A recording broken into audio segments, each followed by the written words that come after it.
the smoke-filled lights of the Copacabana nightclub, a New York City detective named Eddie Egan was supposed to be off duty. But a cop's eyes are never truly closed. He watched a table where men were spending money like water. They laughed loud and threw cash around, but something was wrong. These men were not the usual mobsters Egan knew by sight.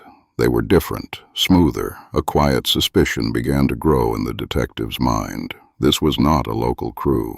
This was something bigger, something that didn't belong. The enemy they were about to face was an invisible empire. It was called the French Connection. This was a giant, secret river of poison that flowed across the world. It was a network so large, it was almost impossible to see. This dark river began in the poppy fields of Turkey. The flower's juice was turned into powder in labs hidden in Marseille, France. From there, it was smuggled into New York City, poisoning the streets. This was the machine Egan and his partner were about to fight. The two men who stood against this empire were detectives Eddie Egan and Sonny Grosso. They were not movie stars. They were tired, hard-working cops who knew the city's dirty corners. They were real men doing a dangerous job. Egan was loud and pushed hard, a bulldog who never let go of a case.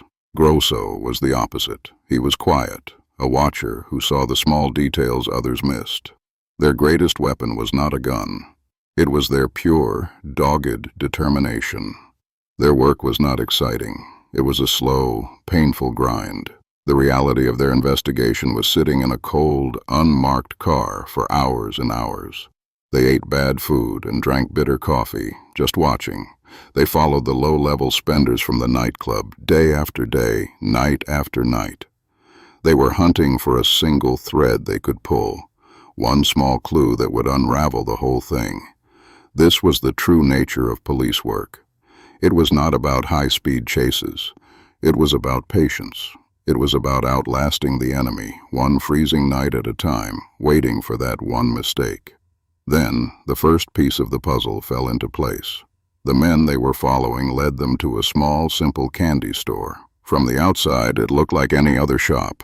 But the detectives knew this was the spot. This was the U.S. headquarters for the entire drug ring, run by a man named Patsy Fuca. The detectives felt they were onto something huge, but they were looking at the empire from the ground up. To understand the real danger, you have to see it from the top down. Far away in France, a man named Jean Jahan saw things very differently. He was the mastermind. To him, this was not a dirty drug trade. It was just good business. He moved numbers on a page, and money appeared. Jahan believed he was completely safe. He was an ocean away from New York City. He thought no one could touch him. He certainly didn't worry about two street cops. To him, they were ants on the ground, too small to see. But back in New York, the ants were watching closely. They saw things that didn't add up. Patsy Fuca, the man who owned the little candy store, was driving a brand new fancy car. This was a big red flag. It wasn't just him. His whole family was spending money like water. They bought new clothes, new cars, and lived like kings. For people who were supposed to be running a small shop, they had too much cash. It was loud, and it was careless. This spending spree confirmed the detectives' fears. This wasn't a small-time operation. This was a river of dirty money flowing through a tiny neighborhood. Egan and Grosso knew the source had to be massive. After weeks of watching, they made their next move. They got a judge to say yes to a wiretap. This meant they could put a secret microphone, a bug, inside the candy store. Now, they could be a fly on the wall. They listened to every single word. The criminals spoke in code, using silly words for serious things. But Egan and Grosso were patient. They listened day and night, slowly turning nonsense into a clear, dark picture. Then they heard it. The big one was coming. The wiretap revealed the plan. A famous French TV star was bringing a car to America. He thought he was just doing a friend a favor.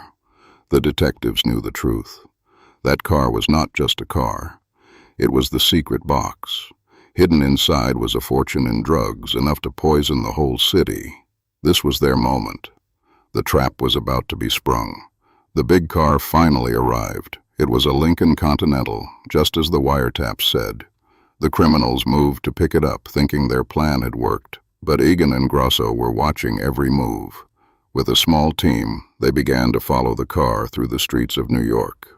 The final chase was on.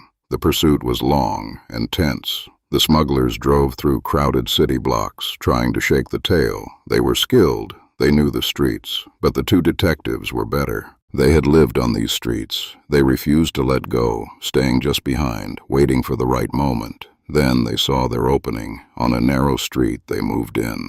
Their cars boxed the Lincoln in, leaving it nowhere to go. The smugglers were trapped. The detectives swarmed the car, and the long, grinding investigation came to a sudden end. The takedown was complete. Back at the police garage, the car sat under bright lights. The real test began. Detectives started to tear it apart piece by piece. They pulled out seats. They checked under the hood. For hours, they found nothing. A cold feeling of failure started to spread through the room. They thought maybe the tip was bad. Maybe they had been wrong the whole time. Then, one of the men pried off a rocker panel, a long piece of metal from the car's frame, and inside, they saw it. Packed tightly were dozens of plastic bags. It was pure heroin. 112 pounds of it, a street value of millions.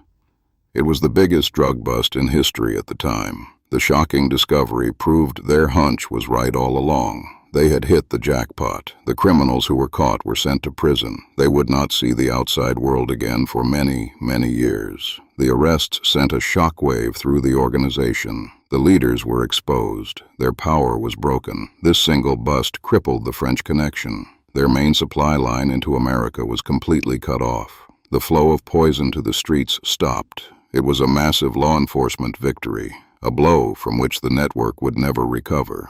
The fall of this empire showed the world a simple truth.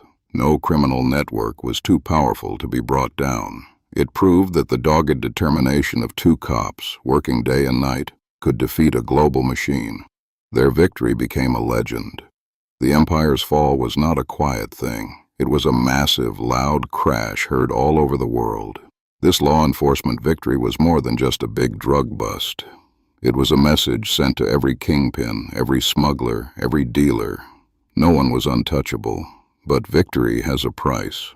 For the two detectives who started it all, the case never truly ended. Their dogged determination had taken over their lives. They chased ghosts in their sleep and saw suspects in every crowd. The fight had become a part of them. From the criminal perspective, this was impossible. A global network built on secrets and fear was taken down by street cops. The bosses in France and Turkey couldn't believe it. Their whole world was undone by two men who just wouldn't quit. The court case that followed was a storm. The mountain of evidence collected by Egan and Grosso was overwhelming. One by one, members of the ring were put on trial. The secrets of the French Connection were finally dragged into the light for all to see. This takedown changed the game for police everywhere. It became a blueprint for future investigations. It proved that patience and ground-level police work could defeat massive criminal organizations. The old ways of fighting crime were not enough anymore. But the story holds a darker chapter.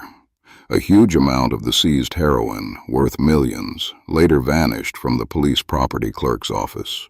The greatest narcotics bust in history was now stained by corruption. It was a bitter twist to a massive victory. This wasn't a betrayal from a street informant. It was a betrayal from inside the system itself. It showed that the battle wasn't just against gangsters. It was also against the greed hiding inside the walls of law enforcement. The story of the two detectives became a legend. A book and a blockbuster movie made their names famous. They came to represent a new kind of hero. They were tough, they were relentless, and they showed what was possible with pure determination. Their success tells a simple truth. Even a seemingly invincible criminal empire can be broken.